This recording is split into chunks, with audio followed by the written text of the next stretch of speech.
آج کی شب میں قرآن عظیم کے 17 پارے مکمل ہو چکے ہیں۔ اللہ عز و جل بقیہ قرآن عظیم کو صحیح تجوید سے پڑھنے اور آپ سب کو سماعت کرنے کی توفیق عطا فرمائے۔ آج ہم نے سورہ انبیاء اور سورہ حج کی تلاوت کی ہے۔ انبیاء یہ نبیوں کی جمع ہے، نبی کی جمع ہے۔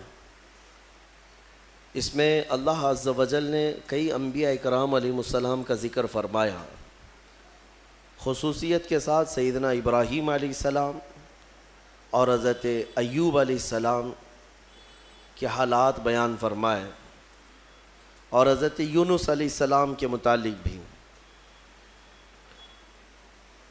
انبیاء اکرام علیہ السلام کے متعلق اسلامی عقیدہ ہمارا یہ ہے کہ نبی ہوتے کون ہیں؟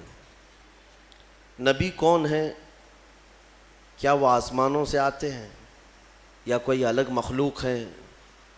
نہیں، بلکہ وہ انسانوں میں سے ہی ہیں، مگر یہ کہ اللہ تعالیٰ ان کو چن لیتا ہے اور پیدائش سے لے کر ان کی وفات تک مولا ان کو ہر عیب سے اور ہر گناہ سے پاک رکھتا ہے۔ اور نبیوں کو ہی معصوم کہا جاتا ہے۔ معصوم کا جو لفظ ہے یہ نبیوں کے لیے ہے اور فرشتوں کے لیے ہے۔ عصمت یہ عربی کا لفظ ہے۔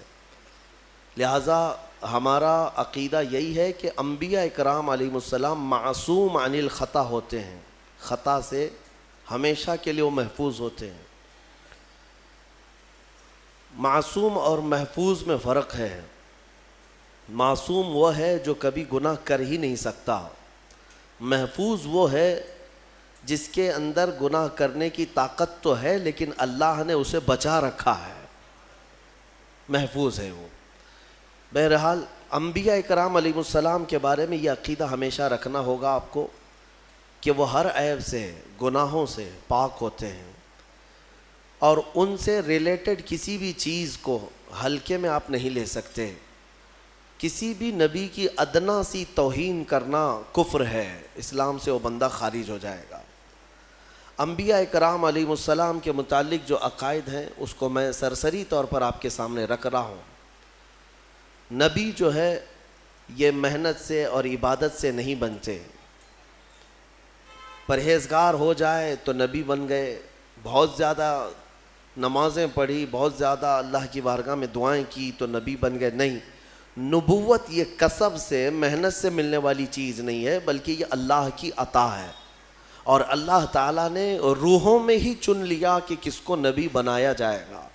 ابھی دنیا میں آنے سے پہلے ہی جب روحیں ہماری جہاں تھیں، اللہ تعالیٰ نے ان روحوں میں ہی منتخب کر لیا کہ یہ لوگ نبی بنیں گے اور دنیا میں جائیں گے۔ اور وہ آتے کیوں ہیں؟ ایک قوم میں کبھی نبی آئے، کبھی ایک خاندان میں آئے، کبھی ایک شہر میں، کبھی ایک ملک میں، جیسی ضرورت رہی ویسے نبی آئے۔ اور نبیوں کا جو کام ہوا کرتا ہے وہ یہی ہے کہ بھولی بھٹکی قوم کو پھر سے اللہ کے راستے پر لے آنا، شرک سے، بت پرستی سے، کفر سے انہیں نجات دینا، اور ایک خدائے وحدہ لا شریک کی عبادت کی طرف انہیں مائل کرنا، یہ نبیوں کا اہم کام۔ اور ایک بات یاد رکھیں، آدم علیہ السلام سے لے کر میرے آقا صلی اللہ تعالیٰ علیہ وسلم تک جتنے نبی آئے، سارے نبیوں کا عقیدہ ایک ہی تھا، عقیدے میں کسی کے فرق نہیں۔ اللہ کے ایک ہونے میں سارے نبیوں کا اتفاق، قیامت کے قائم ہونے میں سارے نبیوں کا اتفاق، اللہ تعالیٰ کے فرشتے موجود ہیں اس پر سارے نبیوں کا اتفاق، تقدیر کے متعلق سارے نبی ایک ہی عقیدے کے مالک ہیں۔ ہاں، شریعتوں میں کچھ نہ کچھ بدلاؤ آتا رہا ہے۔ شریعت میں جو مسائل جینے کے ہیں، کچھ چیزیں کسی کے نزدیک حلال تھیں، کسی کے نزدیک حرام ہیں۔ پہلے کی امتوں میں کچھ چیزیں حلال تھیں، بعد میں حرام ہوئی۔ جیسے آدم علیہ السلام کی امت، ان کی اولاد تھی، بھائی بہن کا نکاح جائز تھا۔ کیوں؟ اس لیے کہ انسان تھے ہی نہیں، جو تھے انہی کی اولاد تھی، تو اب نسل کو بڑھایا کیسے جائے گا؟ انہی کی اولاد میں آج جو پیدا ہوتا لڑکا اور کل جو پیدا ہوتی لڑکی، یعنی حضرت حوا کو روزانہ ایک لڑکا اور ایک لڑکی پیدا ہوتے ہیں۔ یہ نسل انسانی کی ابتدا تھی، ایسے نہیں کہ 9 مہینے کے بعد پیدا ہوں گے۔ تو آج جو پیدا ہوتا لڑکا اور کل جو لڑکی پیدا ہوتی، ان کے ساتھ نکاح کر دیا جاتا، تو ان کی شریعت تھی آدم علیہ السلام کی، اور اس شریعت میں جائز تھا بھائی بہن کا نکاح، لیکن اس کے بعد جب نسل انسانی بڑھ گئی تو پھر یہ منسوخ ہو گیا، حکم ختم۔ اسی طرح سے آپ نے قرآن میں سنا بھی ہے سورہ یوسف کی تفصیل میں کہ حضرت یوسف علیہ السلام کو ان کے 11 بھائیوں نے اور عزیز مصر نے اور ان کے والد نے سجدہ کیا۔ سجدے کا لفظ سنا نا؟ تو یہ سجدہ کیا تھا؟ ان کی شریعت میں تعظیم کا سجدہ جائز تھا، تعظیم کے لیے، لیکن بعد میں شریعت محمدی میں یہ سجدہ بھی حرام قرار دیا۔ سجدے تعظیم بھی ہماری شریعت میں جائز نہیں، چاہے وہ حضور کے لیے ہو، کسی اور نبی کے لیے ہو، یا کسی ولی کے لیے ہو، یا کسی کی قبر کے لیے ہو، کسی کے لیے بھی جائز نہیں۔ میرے آقا صلی اللہ تعالیٰ علیہ وسلم نے سارے سجدے ختم فرمائے سوائے رب ذوالجلال کے سجدے کے، اللہ کا سجدہ بس، اس کے علاوہ کسی کے لیے سجدہ جائز نہیں۔ انبیاء اکرام کی شریعتوں میں بدلاؤ ہوتا رہا، کتابیں بدلتی رہیں، لیکن عقیدہ سب کا ایک ہی تھا۔ آدم علیہ السلام سے لے کر آج تک جو عقیدہ ہمارا ہے، یہ عقیدہ سب کا متفق ہے، ایک ہی ہے۔ یہ کتنے نبی آئے، ان کی صحیح تعداد تو اللہ اور اس کے رسول کو ہی معلوم، لیکن کچھ حدیثوں میں ایک فگر ملتا ہے، ایک روایت میں حضور اکرم صلی اللہ تعالیٰ علیہ وسلم کی حدیث میں ملتا ہے 1,24,000، اور ایک روایت میں 2,24,000۔ تو الگ الگ روایتیں آئی ہیں، صحابہ نے جو روایت کیا، اس لیے بزرگوں نے فرمایا، علماء نے فرمایا کہ صحیح تعداد تو اللہ ہی بہتر جانے، لیکن کبھی اگر کہنا ہوا تو یوں کہیں 1,24,000 کم و بیش۔ کم و بیش کا لفظ ہم استعمال کرتے ہیں، کیوں؟ کم بھی ہو سکتے ہیں یا زیادہ بھی ہو سکتے ہیں، لیکن سب پر ہمارا ایمان ہے۔ لیکن یہاں ایک عقیدہ سنتے جائیے، اللہ کا نبی آپ کس کو کہیں گے؟ کسی کو بھی اللہ کا نبی کہنے کے لیے نام کے ساتھ آپ کو قرآن میں اس کا نام ہونا چاہیے یا رسول پاک سے سنا ہوا ہونا چاہیے۔ حضرت ابراہیم علیہ السلام نام کے ساتھ نبی ہم جانتے ہیں کہ نہیں؟ کیونکہ ان کا نام قرآن میں بھی آیا ہے اور حضور کی زبان پر بھی آیا ہے۔ اسماعیل علیہ السلام، موسیٰ علیہ السلام، عیسیٰ علیہ السلام، داؤد علیہ السلام، سلیمان علیہ السلام، یہ انبیاء وہ ہیں جن کے نام قرآن میں آئے اور احادیث میں بھی آئے۔ کل 26 نبیوں کے نام قرآن میں آئے۔ کتنے؟ 26 نبیوں کے نام قرآن پاک میں آئے، اور کچھ ان کے علاوہ احادیث میں نام آئے ہیں، احادیث میں نام آئے ہیں۔ کل ملا کر کے 40 نام ہوں گے۔ اگر 40 نام ہیں تو باقی 1,24,000 کہاں ہیں؟ تو ان کے بارے میں آپ کو من جملہ عقیدہ رکھنا ہوگا۔ اتنے آئے تھے لیکن ہر ایک کا نام ہمیں معلوم نہیں۔ جتنے نام حضور نے بتائے اتنے ناموں کے ساتھ ہمیں نبی ماننا فرض ہے۔ اب یہاں پر وہی بات آ جاتی ہے، بعض لوگ یہ کہتے ہیں کہ کسی کی تعلیمات اچھی دیکھ کر کے شاید وہ بھی نبی ہو سکتے ہیں، گوتم بدھ بھی نبی ہو سکتا ہے۔ رام کرشن کے بارے میں بھی کچھ لوگوں نے کلام کر دیا۔ ہاں، یہ میں ان لوگوں کی بات نہیں کر رہا ہوں جو رام کرشن کے بھکت ہیں، بلکہ میں بعض مسلمان اسکالر کہے جانے والوں کی بات کر رہا ہوں۔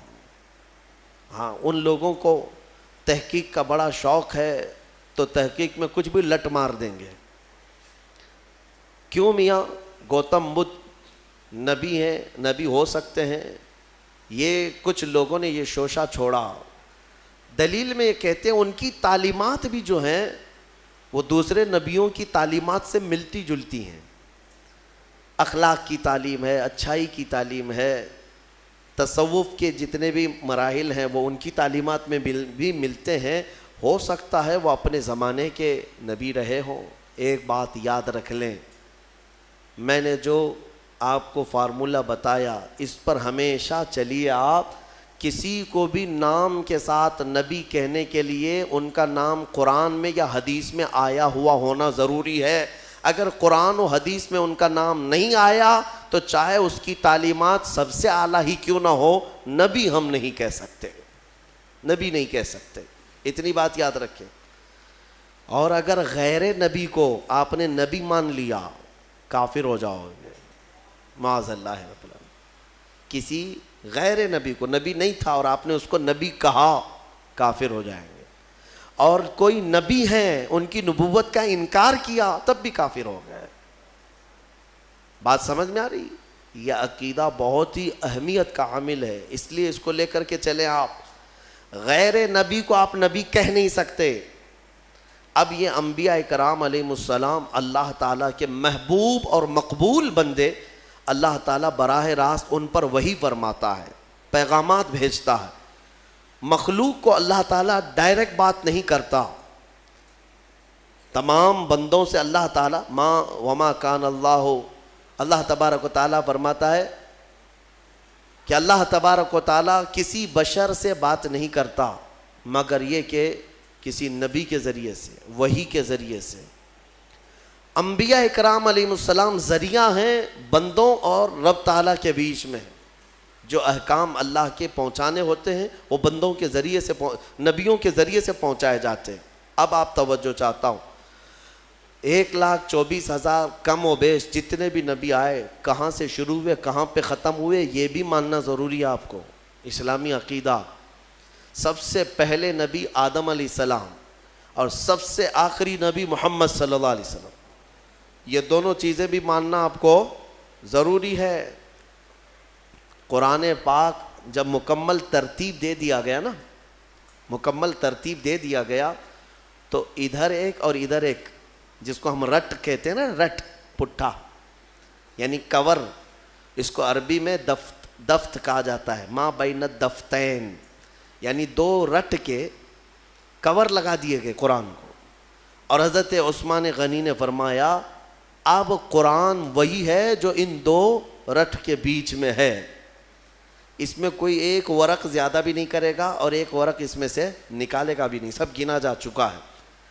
اور اگر یہ رٹ ہٹ گیا یعنی یہ کور ہٹ گیا تو کوئی بھی اس میں اضافہ کرے گا یا کم کرے گا.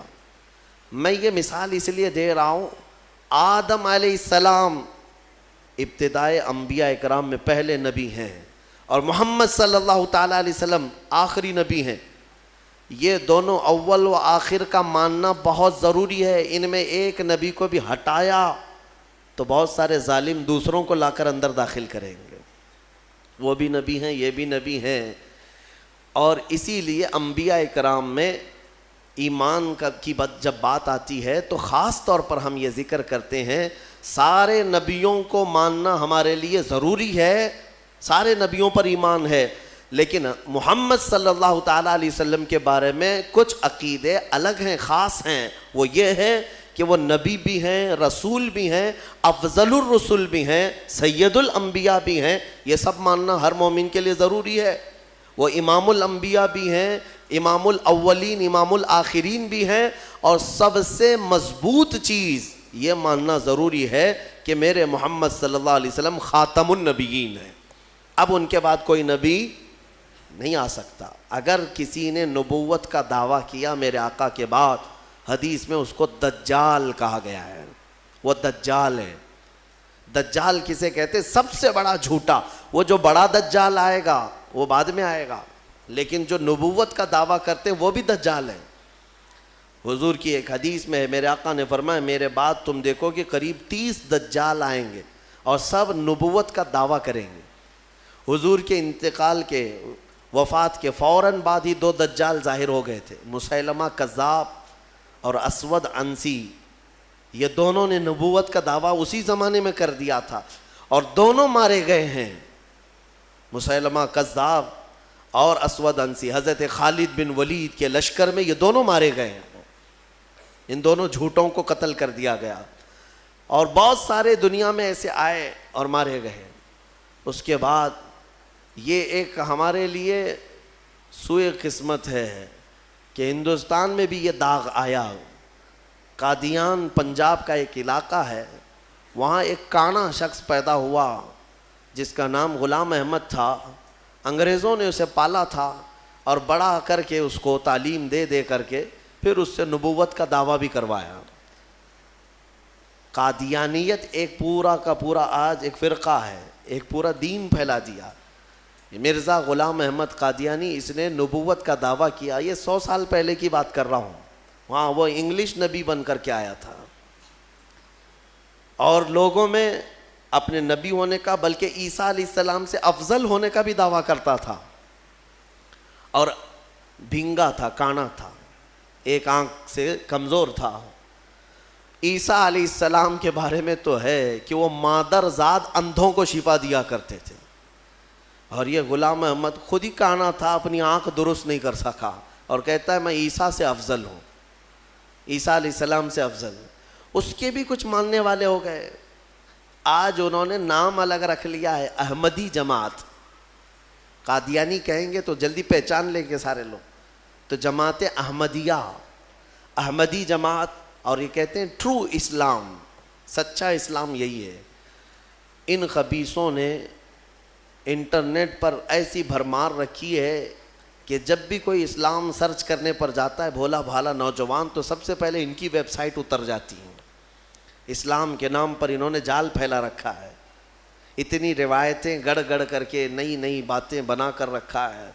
اسی لیے میں نوجوانوں سے کہتا ہوں ہمیشہ کہ سارا دین انٹرنیٹ سے مت سیکھو، ہاں کچھ معلومات ضرور اس میں ہو جائیں گی، لیکن کراس ویریفیکیشن کے لیے ضرور علماء سے رابطہ کیا کریں کہ یہ صحیح بھی ہے یا نہیں ہے، ورنہ ہم نے دیکھا ہے کہ گوگل والے بہت سارے چھوٹے چھوٹے راستوں میں پھنس جاتے ہیں، گوگل میپ پہ چلنے والے پھنستے ہیں، تو پھر یہ دین کا راستہ ہے، پتہ نہیں اس میں کہاں کہاں پھنسا دیا جائے گا۔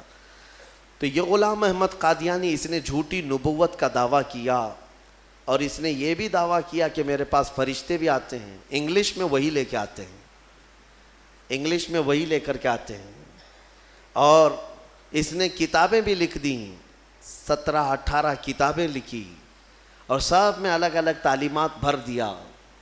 جیسے حضور پاک صلی اللہ تعالیٰ علیہ وسلم کی حدیثیں ہیں، اس کو چرا چرا کر کے الگ الگ مضمون کی کتابیں لکھ دیا۔ آپ کو میں ایک بات بتا دوں، اس نے خود اپنے ہاتھوں سے کتاب لکھا ہے، جبکہ 1,24,000 کم و بیش جتنے نبی آئے، ان نبیوں کے بارے میں ایک روایت متفقہ ہے کہ کسی بھی نبی نے اپنے ہاتھ سے کوئی وحی نہیں لکھی، اسی لیے تو میرے آقا صلی اللہ علیہ وسلم نے بھی نہیں لکھا۔ اور اس بات کو لے کر کچھ جاہل یہ سمجھتے ہیں کہ حضور کو لکھنا نہیں آتا تھا، ارے نبیوں کی شان ہے وہ لکھتے نہیں تھے، کیوں؟ اس لیے کہ نبی کا حافظہ ایسا ہوتا ہے کہ اسے لکھنے کی ضرورت ہی نہیں ہوتی، ضرورت نہیں، ہاں لیکن لکھوایا جاتا تھا، حضور نے لکھوایا ہے صحابہ سے، اور یہ مردود تو خود ہی لکھتا تھا، ساری کتابیں خود ہی لکھا، اور پھر بعد میں مارا بھی گیا، ختم بھی ہو گیا۔ انہوں نے ایک گند پھیلا رکھی ہے، فرشتوں کا نام بھی ٹیسو ٹیسو میسو میسو، نہ جبرائیل نہ میکائیل نہ اسرافیل نہ اسرائیل، ٹیسو ٹیسو میسو میسو، جو وہی لے کر کے آتے تھے۔ نعوذ باللہ من ذالک، انہوں نے ایک دین کو مذاق بنایا۔ اس طرح کے اور بھی جھوٹے نکلیں گے، نبوت کا دعویٰ کریں گے تو فوراً پہچان لینا کہ یہ ہمارے زمانے کا دجال ہے۔ دجال کہتے ہیں سب سے زیادہ جھوٹ بولنے والا، سب سے زیادہ جھوٹ بولنے والا، اس کو کیا کہتے ہیں عربی میں؟ دجال۔ اور دنیا کا سب سے بڑا جھوٹ کہ حضور کے بعد کوئی نبی پیدا ہوگا، یہ دنیا کا سب سے بڑا جھوٹ ہے، اور جس نے کہا وہ دجال ہے۔ اور ابھی فی زمانہ ہمارے ہاں جو دجال ہے وہ ہماری کرنٹ میڈیا ہے، میڈیا نیوز کے اینکر، یہ تقریباً یہ دجال کے چیلے ہیں، یعنی چھوٹے چھوٹے دجال ہیں، کیونکہ جھوٹ جتنا زیادہ بولتا ہے عربی میں اس کو دجال کہتے ہیں۔ دجل عربی کا لفظ ہے حقیقت کو چھپا دینا، حقیقت کو چھپا دینا۔ ہاں یہ کہیں گے گھر چوری ہو گیا، دیکھا ہے چور سامنے سے جا رہا، نہیں میاں وہ تو لومڑی نے چوری کیا ہے، اور پوری دنیا کو باور بھی کرا دیا جائے گا لومڑی نے چوری کیا ہے۔ یہ جو دجل ہے اس کو دجال کہتے ہیں، یہ جھوٹ۔ بہرحال انبیاء اکرام علیہم السلام کے متعلق یہ عقائد آپ کے ذہن نشین رہیں کہ یہ بہت ہی اہمیت کے حامل ہیں۔ نبوت کے متعلق جو عقائد ہے، اے میرے عزیزو، اس میں کبھی گمراہی نہ آئے۔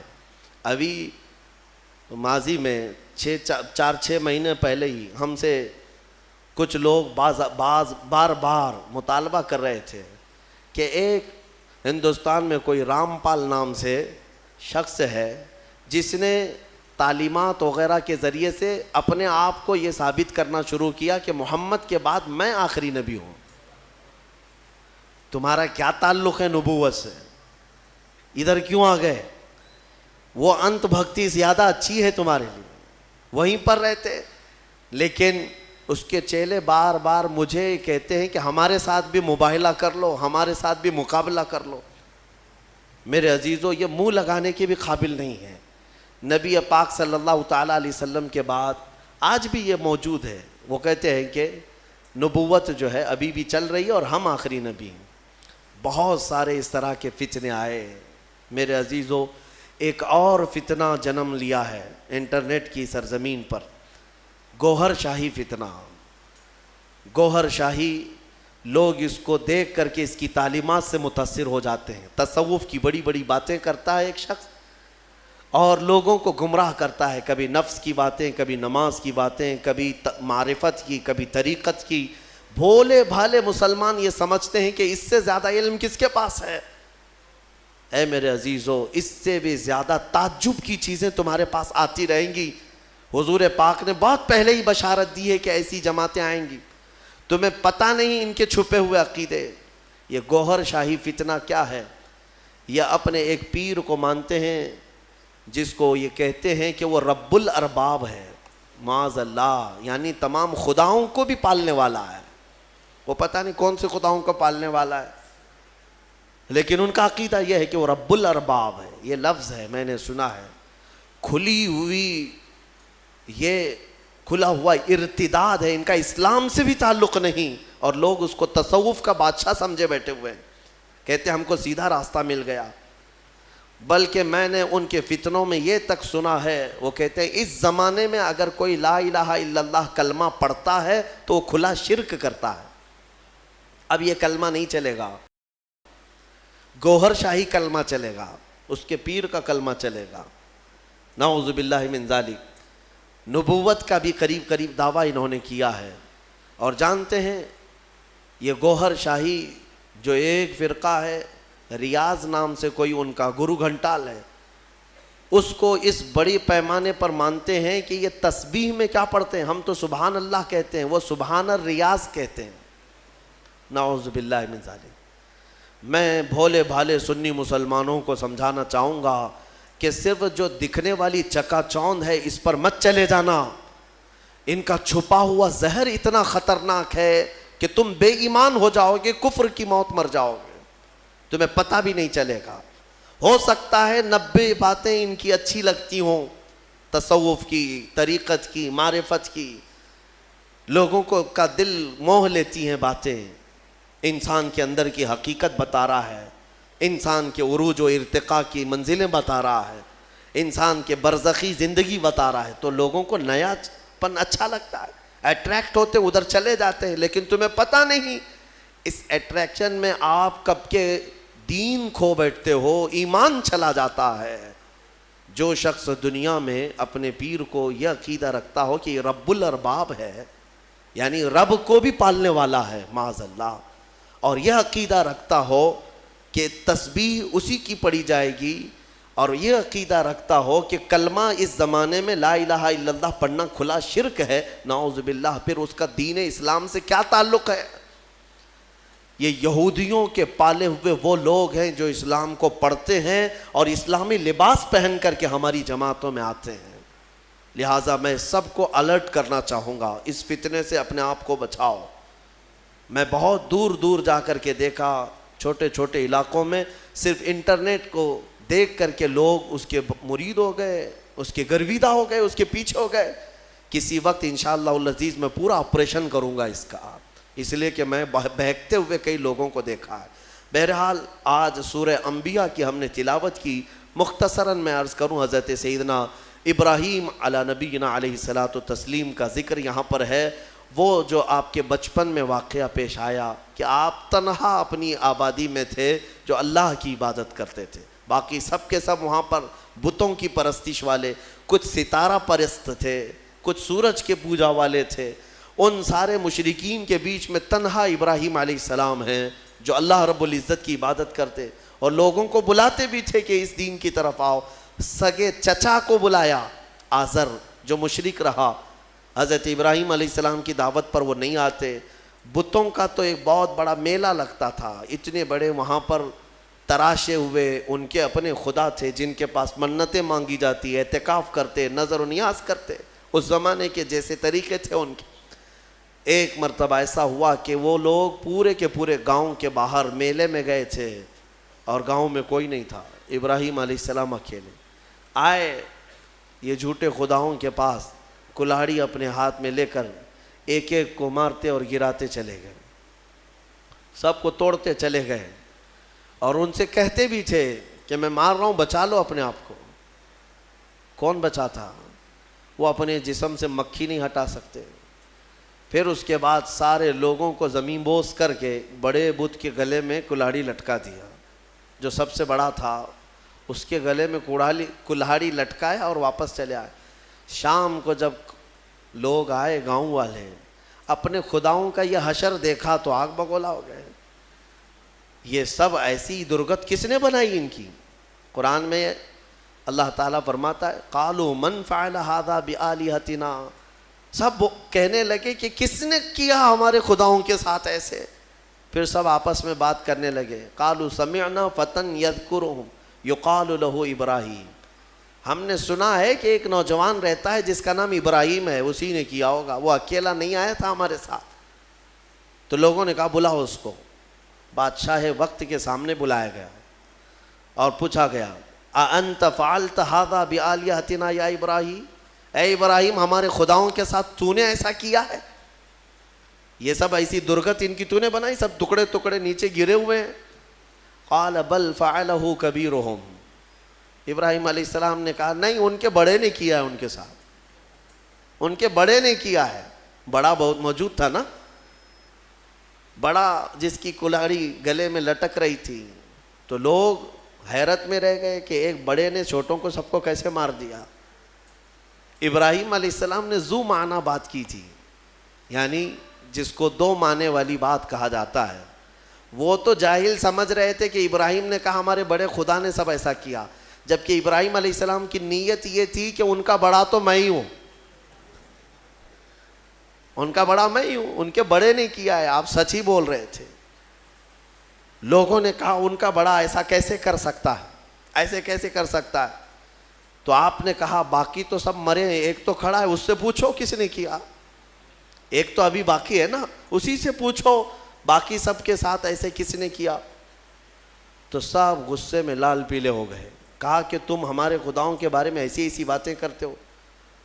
تو ابراہیم علیہ السلام نے کیا جملہ کہا کہ اُفٍ لَكُمْ وَلِمَا تَعْبُدُونَ مِن دُونِ اللَّهِ أَفَلَا تَعْقِلُونَ، لعنت ہے تم لوگوں پر، اللہ کے سوا دوسروں کی عبادت کرتے ہو، ایسوں کی جو نہ اپنے آپ کو بچا پا رہے ہیں، نہ کسی کو نفع دے سکتے ہیں، نہ نقصان دے سکتے ہیں، ایسوں کی عبادت کرتے ہو۔ اب ظاہر سی بات ہے حق بات کڑوی ہوتی ہے، کڑوی لگتی ہے، ہوتی نہیں ہے، لگتی ہے۔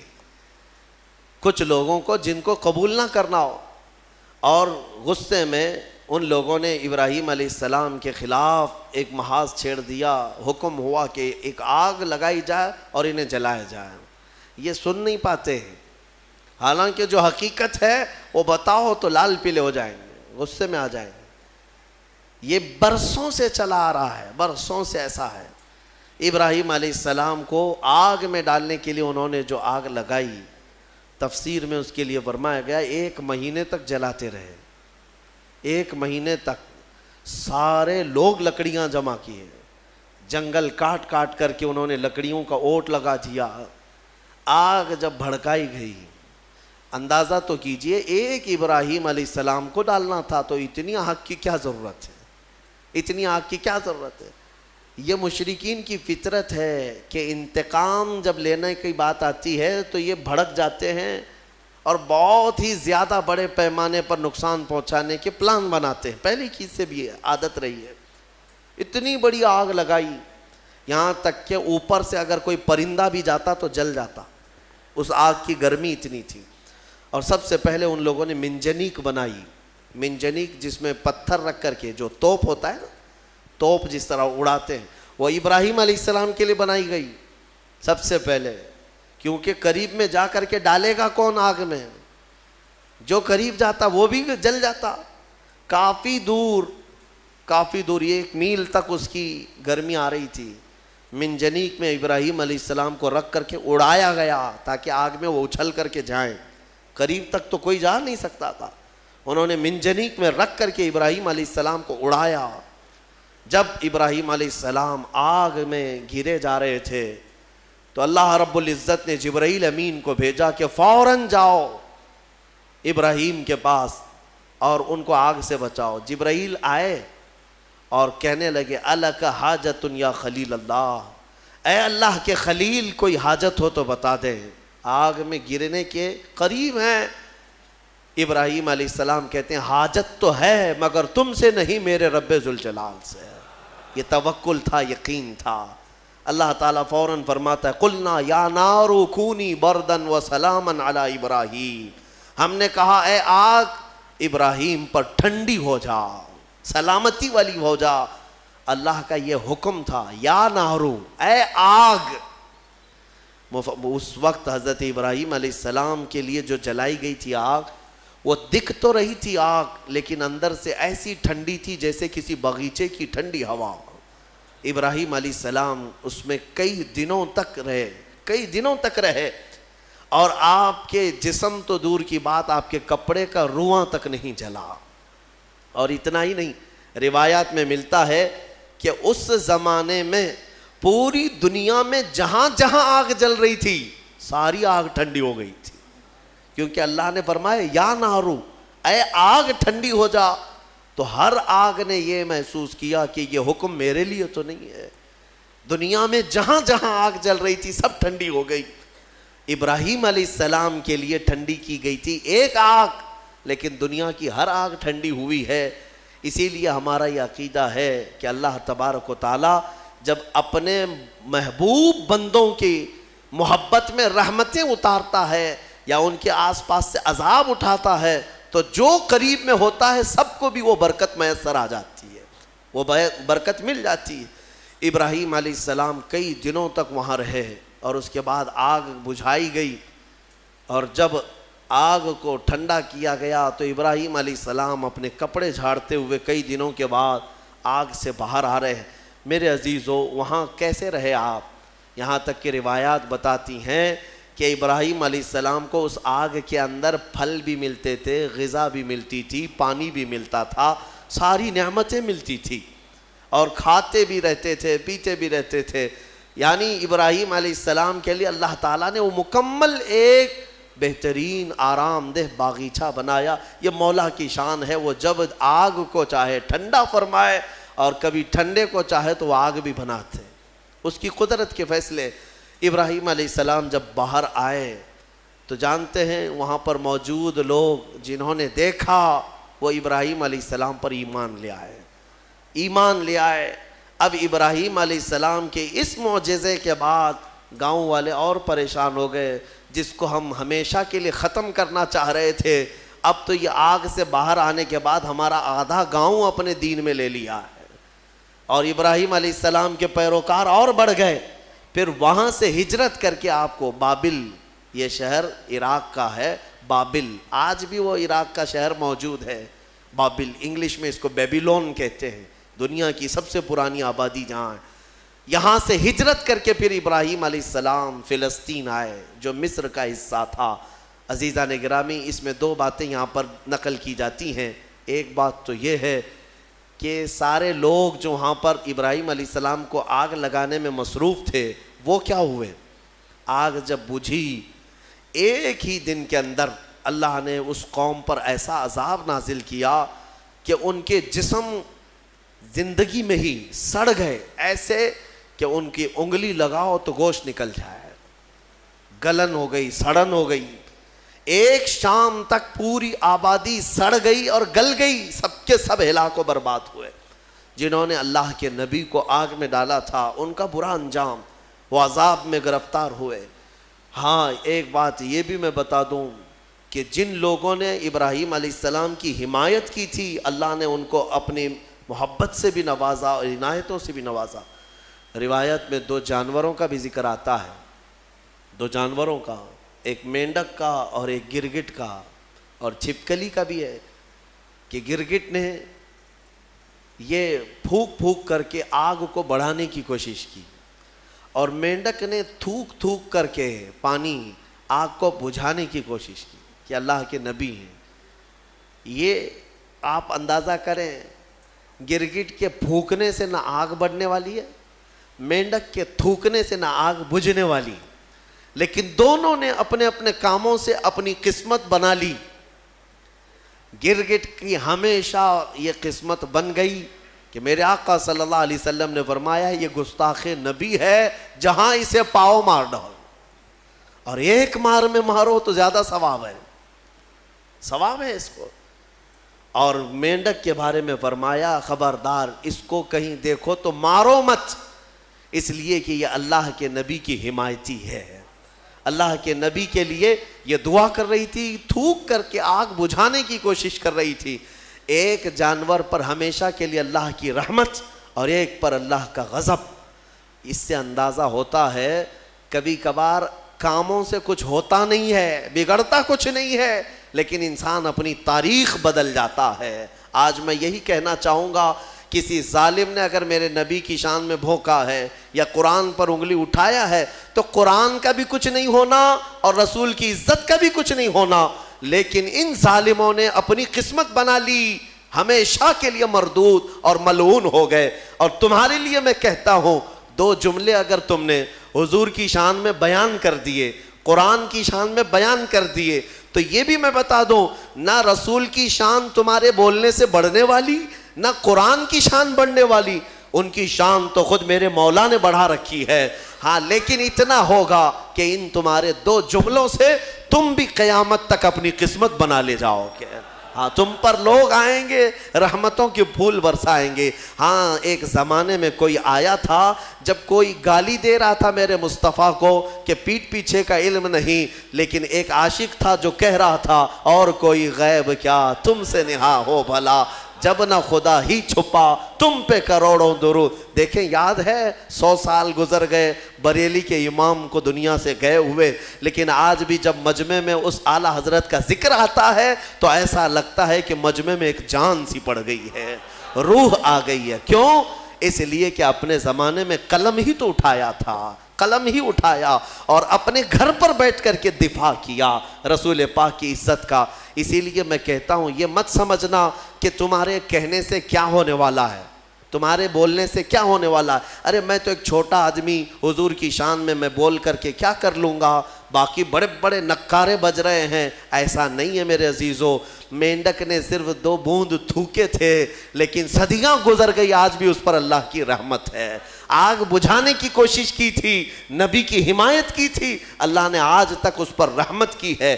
اسی طرح آپ بھی اپنی قسمت کا حصہ لے سکتے ہو۔ دنیا بھونک رہی ہے تو بھونکنے دو، لیکن تم جب بھی جوش میں آئے یا جذبے میں آئے تو یوں کہا کرو، رہے گا یوں ہی ان کا چرچا رہے گا، پڑے خاک ہو جائیں جل جانے والے، خاک ہو جائیں عدو جل کر، مگر ہم تو رضا، دم میں جب تک دم ہے ذکر ان کا سناتے جائیں گے۔ تمہارے کہنے سے آپ کیا سمجھتے ہیں کچھ نہیں ہوگا؟ بہت ہوگا، بہت ہوگا۔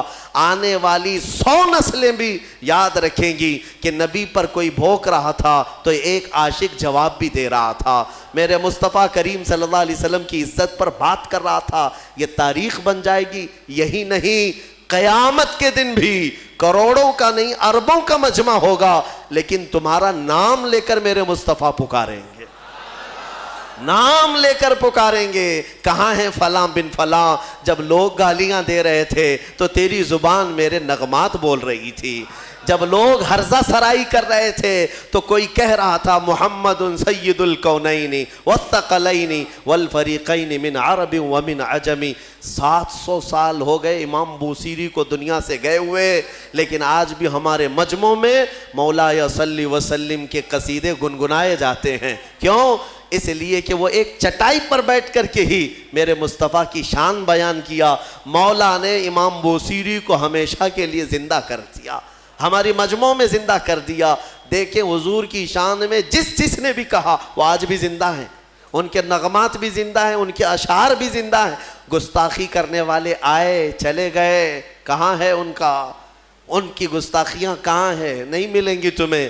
لیکن ہر زمانے میں ہر علاقے میں، ارے یہاں کرناٹک ہے آپ کا علاقہ، آپ کی زبان ویسے تو کنڑ ہے یا ہندی ہے یا جو بھی ہے، آپ کو عربی سے کیا تعلق ہے؟ عربی جانتے بھی نہیں ہو. لیکن جب کبھی کوئی مولا یا صلی وسلم دائماً ابدا پڑھتا ہے، سمجھ میں کچھ نہ آئے، ہاتھ بھی باندھ لیتے ہو، گردن بھی جھکا لیتے ہو. کیوں کرتے ہو؟ اس لیے کہ یہ عشق کی بولی ہے، عشق کی بولی ہے. اور ایک عاشق نے کہا تھا تنم فرسودہ جہاں پارا سے ہجراں یا رسول اللہ، دلم پژمردہ آوارا سے عصیاں یا رسول اللہ. فارسی کلام ہے، علامہ عبدالرحمن جامی کا لکھا ہوا ہے، لیکن جب ہم اردو والوں میں بھی پڑھتے ہیں تو گردنیں جھومنے لگ جاتی ہیں. کیوں؟ عشق کی بولی ہے، عشق کی بولی ہے. اور یہاں پر عشق کی بولی کے لیے نہ نسل دیکھی جاتی ہے، نہ رنگ دیکھا جاتا ہے کہ بولنے والا کون سی ذات کا ہے. حتیٰ کہ میں آپ کو یہ بتاؤں کہ بارڈر بھی نہیں دیکھے جاتے، ہندوستان کا ہے کہ پاکستان کا ہے، یہ بھی نہیں دیکھا جاتا. عشق کی بولی اگر بارڈر کے باہر سے آتی ہے تب بھی سویکار کیا جاتا ہے کہ نبی کی تعریف کر رہا ہے. محمد کی محبت دین حق کی شرط اول ہے، اسی میں ہو اگر خامی تو سب کچھ نامکمل ہے. وہاں سے اقبال پکار رہا ہے، دوسری زمین سے اقبال پکار رہا ہے کہ محمد سے وفا تو نے تو ہم تیرے ہیں، یہ جہاں چیز ہے کیا لوح و قلم تیرے ہیں. ہم نے اشعار دیکھے، زبان دیکھی، پھر یہ نہیں پوچھا کس خاندان سے ہے، کس ملک کا ہے، کس زمین پہ رہتا ہے، کس کا شاگرد ہے. ہم نے کچھ نہیں دیکھا، بلکہ اشعار میں مٹھاس تھی تو نغمات کو زبان پہ بھی چڑھا لیا اور سینے پہ بھی بسا لیا. میرے عزیزو اتنا ہی نہیں، دوسرے ملک میں جاؤ، افریقہ کی سرزمین ہے، مصر کی سرزمین ہے. مصر میں عربی لوگ ہیں، لیکن ہم نے باضابطہ دیکھا ہے مجلس ختم ہوتی تھی جمعہ کے دن، وہاں پر کئی علماء ہوتے. مجلس ختم ہونے کے بعد بڑے بڑے علماء، جامعہ ازہر کے بھی علماء ہوتے، اور کھڑے ہو کر کہتے تم ہندوستانی ہو؟ کہتے ہاں. کہو پھر وہ پڑھو مصطفیٰ جان رحمت پہ لاکھوں سلام. ان کو کیا سمجھ آتی تھی؟ کیا سمجھ ہے؟ ہم نے پوچھا بھی تھا سمجھتے ہیں آپ؟ کہتے نہیں سمجھ تو نہیں آتی، لیکن اس میں مٹھاس ہی کچھ اور لگتی ہے. یہ عشق کی بولیاں ہیں میرے عزیزو. جو نبی کی حمایت میں بولا، میرا مولا ہر زبان والے تک اس کی بات کو پہنچاتا ہے. میں نے خود اپنی زندگی میں تجربہ کر کے دیکھا. ہم نے آج سے 1 سال پہلے رمضان المبارک میں ہی ایک پاکھنڈی کو للکار کر کے کہا تھا. ہمارے سامنے مشکل سے 50-60 لوگ رہے ہوں گے، 50-60 لوگ رہے ہوں گے. ہمارا یہ جذبہ تھا، ہمارا یہ درد تھا کہ نبی کی حمایت میں یہاں بیٹھ کر پکاروں گا. لیکن بعد میں مہینے بھر بعد پتہ چلتا ہے کہ نیوزی لینڈ والوں نے بھی سنا ہے، امریکہ والوں نے بھی سنا ہے، آسٹریلیا والوں نے بھی سنا ہے، افریقہ والوں نے بھی سنا ہے، ہر خطے والوں نے سنا ہے. ہر جگہ سے فون آئے، ہر جگہ سے لوگوں نے مجھے سراہا، تعریفیں کی اور داد دیا، دعائیں کی. میں یہ سوچنے پر مجبور ہوا ہبلی کی ایک چھوٹی سی مسجد میں بیٹھ کر اگر میرے مصطفیٰ کی شان بیان کرے تو نہ یہ انٹرنیٹ کا کمال ہے، نہ یہ فیس بک کا کمال ہے، بلکہ مولا رب العزت جب اپنے نبی کی حمایت میں اٹھنے والی آواز ہوتی ہے تو پھر ہر خطے کی زبان تک پہنچاتا ہے. تم کر کے تو دیکھو، نبیوں کی شان بیان کرنا اللہ تبارک و تعالیٰ پہنچانا اپنے ذمے لے لیتا ہے، پہنچانا اس کی شان میں ہے۔ مولا جب تک زندہ رکھے اپنے نبیوں کا حمایتی بنا کر رکھے، اور میرے آقا کے قدموں میں ہماری موت عطا فرمائے۔ وآخر دعوانا ان الحمد للہ رب العالمین۔